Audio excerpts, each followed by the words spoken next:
Welcome to our channel. నేను మీ అవని. మనం కథలోకి వెళ్ళే ముందు మన ఛానల్ని తప్పకుండా సబ్స్క్రైబ్ చేసుకోండి. అలాగే లైక్ చేయండి, తప్పకుండా షేర్ చేయండి. కథ ఎలా ఉందో వినేసి వెళ్ళిపోకుండా ఖచ్చితంగా కామెంట్ చేయండి, లైక్ చేయండి. జస్ట్ అలా వేలుతో ట్యాప్ చేస్తే సరిపోతుంది కదా. ప్లీజ్ ఇంకా కథలోకి వెళ్ళిపోదాం. రావణుడితో సీత పరిణయం పార్ట్ 29. ఆ తర్వాత ఆమెకు ఏదో ఒకటి చెప్పి ఆమెను లోపలికి పంపించి ఆ తర్వాత వీళ్ళు ముగ్గురు ఇంటి బ్యాక్ సైడ్ వైపు వెళ్ళారు. అప్పుడే ఐరా అచ్చు నిమ్మి ఎందుకు అలా ఉంది అని అడిగింది. దాంతో అజయ్ మాట్లాడుతూ తన మేనత్త ఇంట్లో ఇంట్లో ఆడదిక్కు లేదు కదా అని ఆవిడను వీళ్ళను కూతురిగా చూసుకుంటుంది అని ఇంట్లో పెట్టుకున్నారు ఆశ్రిత వదిన వాళ్ళ నాన్నగారు. కానీ అదేమో దాని కొడుకు మరి ఇంకొంతమంది అడ్డగాడిదలు కలిసి ఆమెను నెమ్మిని చాలా ఇబ్బంది పెట్టినట్టున్నారు. అందుకనే ఆమె మగవాళ్ళంటేనే భయపడుతుంది. అసహ్యం, కోపం అన్నీ. ఐరా తను నీలా ఆశిత వదినలా స్ట్రాంగ్ కాదు. తను ప్రతి దానికి భయపడుతుంది. నిజం చెప్పాలంటే తను కొద్ది రోజుల ముందు ఇలా ఉండేది కాదంట. అన్నయ్య చెప్పాడు తను కంప్యూటర్ని అవలీలగా వాడుతుంది అని. ఎక్కడ ఏదున్నా హ్యాక్ చేయడంలో నెంబర్ 1 తను. అలాంటిది ఉన్నట్టుండి ఇలా ఎందుకు అయ్యిందో నాకు కూడా క్లారిటీగా తెలియదు ఐరా. నాకు కూడా తెలియదు. అన్నయ్య చెప్పిన దాని ప్రకారం వాళ్ళు తనని హెరాస్ చేశారు అని మాత్రమే చెప్పాడు. తను భయపడిందేమో అనేసరికి ఐరా ఆలోచించడం మొదలుపెట్టింది. ఏ ఆడపిల్లైనా కేవలం హెరాస్ చేయడం వల్ల ఇలా అవ్వదే. వీళ్ళు తనని ఏదో అని ఆలోచించి నోవే అలా జరగకూడదు, ఏ ఆడపిల్ల అలా జరిగితే తట్టుకోలేదు అని అనుకుంది. మళ్ళీ నిమ్మి గుర్తు రాగానే నిజంగా తను ఎందుకో నాకు చాలా నచ్చింది. నాకు చెల్లి ఉంటే ఇలాగే ఉండేదేమో అని అనుకుంది మనసులో. అప్పుడే ముగ్గురి అడుగులు ముందుకి పడుతూ ఉండగా అక్కడ ఉన్న శిల్ప అజయ్, విజయ్ సార్ మీరేంటి ఇక్కడ అని అడిగింది. వాళ్ళిద్దరినీ చూసి అప్పుడే అజయ్కి విజయ్కి మధ్యలో ఉన్న ఐరాను చూసి ఎవరో కొత్త వ్యక్తిలా ఉందే ఈవిడ అని ఆలోచిస్తూ ఉంది శిల్ప. అప్పుడే విజయ్కి అర్థమై శిల్ప తిను నందు సిస్టర్, ఇక నుంచి తను కొన్ని రోజులు ఇక్కడే ఉంటుంది అన్నాడు విజయ్. దాంతో శిల్ప కొద్దిసేపు ఐరా వైపు చూసింది. ఎందుకో తెలియదు ఆమె చూపులో ఏదో వింత భావం కనిపించింది. కానీ పెద్దగా ఐరా పట్టించుకోలేదు. చిన్న చిరునవ్వుతో హాయ్ అన్నట్టు సమాధానమిచ్చింది.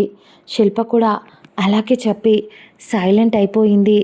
ఆ తర్వాత అజయ్ వాళ్ళు ముందుకు వెళ్తూ ఉంటే హర్ష సార్ ఎవరిని పంపించొద్దు అన్నారు సార్ అని అంది శిల్ప నెమ్మదిగా. విజయ్ శిల్ప వైపు చూసి మమ్మల్ని కూడానా అన్నాడు. అవును సార్, మిమ్మల్ని కూడా పంపించొద్దు అని చెప్పారు అనేసరికి అప్పటికే వాళ్ళు కొంచెం ఆ రూమ్కి దగ్గరగా ఉన్నారు కాబట్టి లోపల అరుపులు బయటకు పెద్దగా వినిపించవు. కానీ ఎంత క్రూరంగా లోపల ఒకరిని టార్చర్ చేస్తున్నారు అంటే వాళ్ళు పెట్టే ఆర్తనాదాలు అంత భయంకరంగా బయటికి వస్తున్నాయి. బయటికి చిన్నగానే వస్తున్నాయి. వాళ్ళు ఎంత గట్టిగా అరిస్తే బయట దాకా వినిపిస్తున్నాయి అని విజయ్కి అజయ్కి అనిపించింది. వాళ్ళకు ఆ ప్లేస్ గురించి బాగా తెలుసు. దాంతో ఇద్దరు ఒకరిని ఒకరు సైగ చేసుకొని సరే శిల్ప మేము వెళ్ళిపోతున్నాం అని అక్కడి నుంచి వెనక్కి వచ్చేశారు.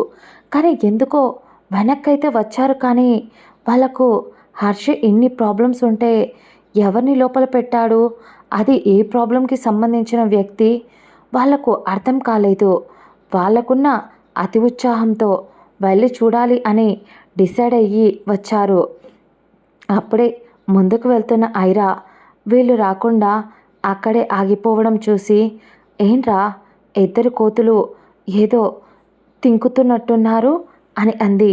వాళ్ళిద్దరూ అది ఐరా నువ్వెళ్ళు, మేము కొంచెం వర్క్ ఉంది చూసుకొని వస్తాను అన్నారు ఇద్దరు ఒకటేసారి. ఐరా మొహం ముడుచుకుంటూ రే వెదవల్లారా, ఏ పని చేసినా కూడా ముగ్గురం కలిసే కదరా చేసేది, కాబట్టి నోరు మూసుకొని నాకు తెలుసు మీరు మళ్ళీ రిటర్న్ వెళ్ళి ఆ గది దగ్గరికి వెళ్ళాలి అనుకుంటున్నారు. విలన్ ఎవరిని టార్చర్ పెడుతున్నారో తెలుసుకోవాలి అనుకుంటున్నారు.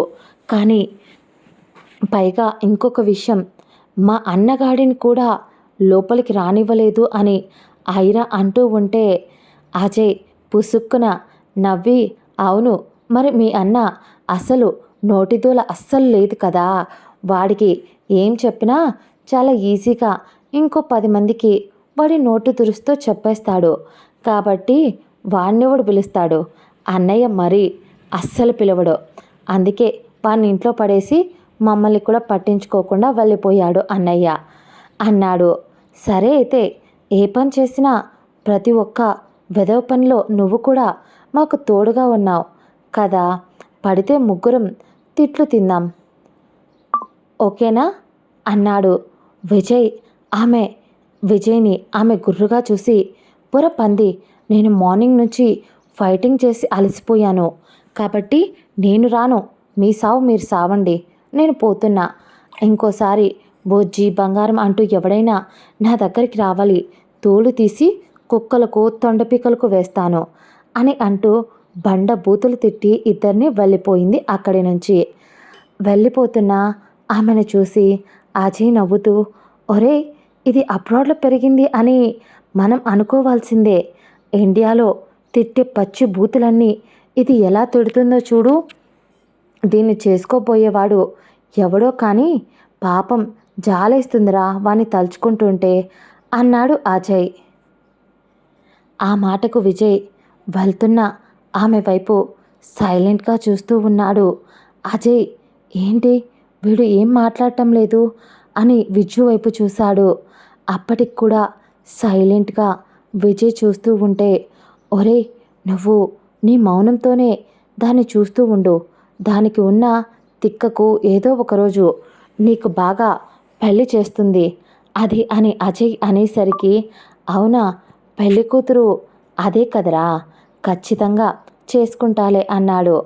దాంతో అతడు మాట్లాడిన మాటలకు అజయ్ పగలబడి నవ్వుతూ, ఏం మాట్లాడుతున్నావురా, అది అన్నయ్యను లవ్ చేస్తున్నాను, ఐ లవ్ యూ విలన్ అని ఎన్నిసార్లు చెప్పింది, అలాంటిది అది ఇప్పుడు మాత్రం సైలెంట్గా ఉంది అని ఎప్పటికీ అలాగే ఉంటుంది అనుకోవడం మన మూర్ఖత్వం, మన పిచ్చితనం. పైగా దానికి తిక్క అసలే చాలా ఎక్కువ.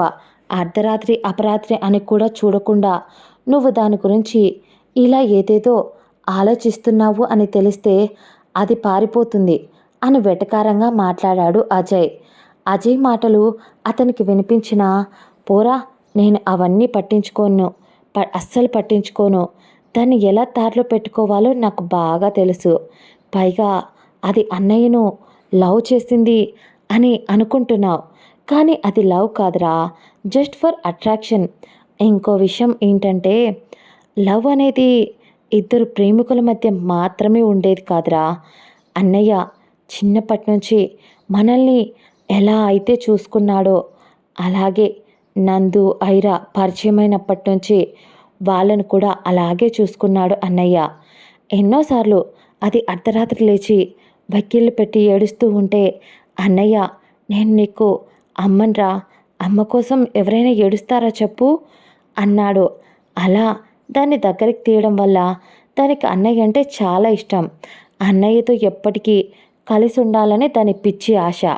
అది ఎలా చెప్పాలో తెలియక ప్రేమ, లవ్వు, కొవ్వు ఇలా ఏవేవో మాట్లాడుతుంది అంతే. ఇక నా విషయానికి వస్తే, నేను దాన్ని చిన్నప్పుడు అలా చూడకపోవచ్చు, కానీ జస్ట్ ఒక్క మూమెంట్లో అది నాకు నచ్చేసింది. ఆ రోజు నుంచి అది ఇక్కడ ఫిక్స్ అయింది అని విజ్జు చెప్తుంటే అజయ్, ఒరే బాబు, ఇప్పటికి 100 సార్లు చెప్పావురా నీ లవ్ స్టోరీ, ఇక నాకు చెప్పకురా, నేను వెళ్ళిపోతున్నా అని అజయ్ తప్పించుకున్నాడు. వెళ్ళిపోతున్న అజయ్ని తిడుతూ, వెధవా, నా లవ్ స్టోరీ వినాలంటే ఒక అదృష్టం ఉండాలి, అది వీడికి లేదు.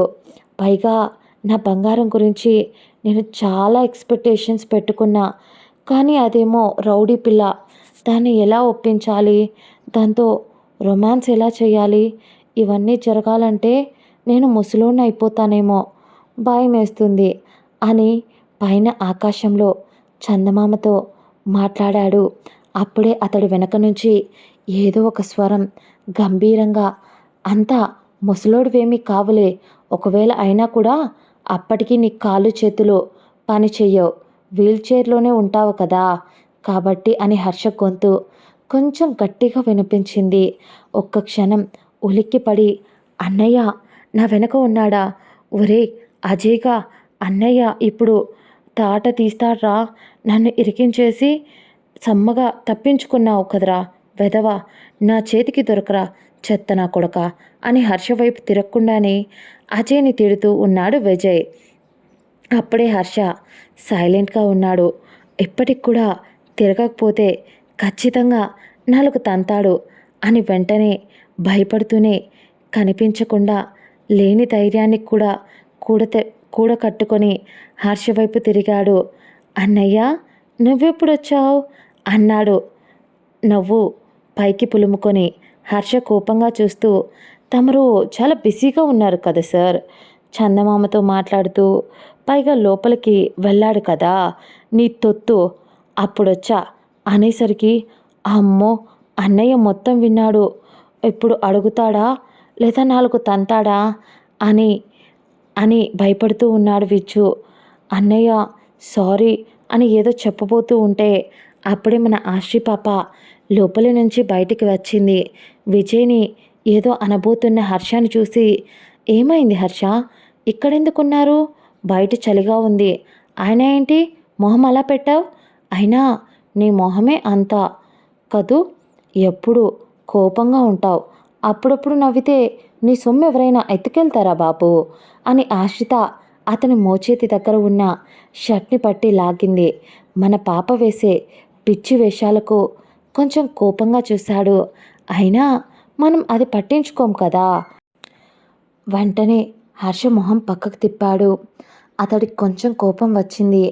ఆల్రెడీ అతడికి ఏదో వర్క్లో ఉండటం ఒకటి, పైగా ఇప్పుడు విచ్చి వాగుడు అన్నీ కోపం రెట్టింపు అయ్యేలా చేస్తూ ఉంటే అప్పుడే ఆశ్రిత కళ్ళతో విచ్చుని వెళ్ళిపోమని సైగ చేసింది. ఆమె సైగ అర్థమై వదిన అన్నా అంటూ ఏదో అనబోయాడు. ఆశ్రిత అతని వైపు చూసి, నేను చూసుకుంటాను నువ్వెళ్ళు అని అంది. దాంతో అతడి మొహంలో ఏదో సంతోషం. ఎందుకంటే ఒకవేళ వాళ్ళ అమ్మ ఉంటే ఇలాగే వచ్చి కాపాడేదేమో, తన అన్నయ్య దగ్గరో నాన్న ఉంటే తన నాన్న దగ్గరో అల్లరి చేసి దొరికిపోతే ఇలా వచ్చి కవర్ చేస్తూ వెళ్ళిపోమని చెప్పేదేమో అని ఇంకేం ఆలోచించలేదు విజ్జు. ఆశ్రిత వైపు చూస్తూనే లోపలికి వెళ్ళిపోయాడు. విజ్జు వెళ్ళడం చూసినా కూడా హర్ష ఏమీ అనకుండా సైలెంట్గా ఉన్నాడు. అప్పటిదాకా కొంచెం డిస్టెన్స్ మెయింటైన్ చేసిన మన పాప హర్ష దగ్గరగా వెళ్ళి, అసలే హర్ష కన్నా మన పాప హైట్ కొంచెం తక్కువ, హర్ష ఏమో ఎక్కువగా ఉంటాడు కాబట్టి ఏంటో మా శ్రీవారిని చూడాలి అంటే నాకు మెడ నొప్పి వస్తుంది అని, శ్రీనివాసుడైనా నా కష్టాలను చూసి కరుణిస్తాడేమో కానీ నా శ్రీవారు మాత్రం అస్సలు కరగడం లేదు అని అంది. అతడు ఈసారి ఆమె వైపు కోపంగా చూసి, నువ్వు వాడిని కావాల్సిందే ఇక్కడి నుంచి పంపించావు, నీ పని అయిపోయింది కదా ఇక వెళ్ళు అన్నాడు. మన పాప మొహం ముడుచుకుంటూ, అవును నాకు కోపం వచ్చింది, నా ముందు నా పిల్లల్ని ఏదైనా అంటే నాకు కోపం రాదా అని అంది. కొంచెం కోపంగా మరియు ఉక్రోషంగా. అతనికి మనసులో సంతోషంగా ఉన్న పైకి మాత్రం కోపం చూపిస్తూ, పిల్లల అడ్డగాడిదెల్లా ఉన్నారు, వాళ్ళు నీ పిల్లలేంటి అన్నాడు. దాంతో ఆశ్రిత కోపంగా, మాన్స్టర్ ఎప్పుడు ఇలా అందరి మీద పడి అరుస్తూ ఉంటే ఒక్కరు కూడా నీతో ఉండరు కాబట్టి చెప్తున్నా, అయినా వాళ్ళు నా కళ్ళకు ఎప్పుడు ఈ చేతులతో చిన్నప్పుడు వాళ్ళు ఏడుస్తూ ఉంటే నేను పాలు పట్టాను అని ఆశ్రిత అనేసరికి, అవును అవి బుడ్డి పాలు మేడం, మీరు అప్పుడు 5 ఏళ్ళు పసిపిల్ల అని హర్ష చెప్పేసరికి ఆశ్రిత అదేం పట్టించుకోకుండా, ఇప్పుడు అదంతా కాదు హంష, వాళ్ళు నా బాధ్యత, వాళ్ళని నేనే చూసుకుంటాను ఇక నుంచి అని అంది. దాంతో అతడు కొంచెం శాంతించి, సరే చూసుకోపో, కాకపోతే ఇద్దరు నీలాగే కొంచెం కోతులు. మీరు ముగ్గురు కలిసి నా తల మీద ఎక్కడ ఎక్కుతారో అని భయం అని నిట్టూర్చాడు.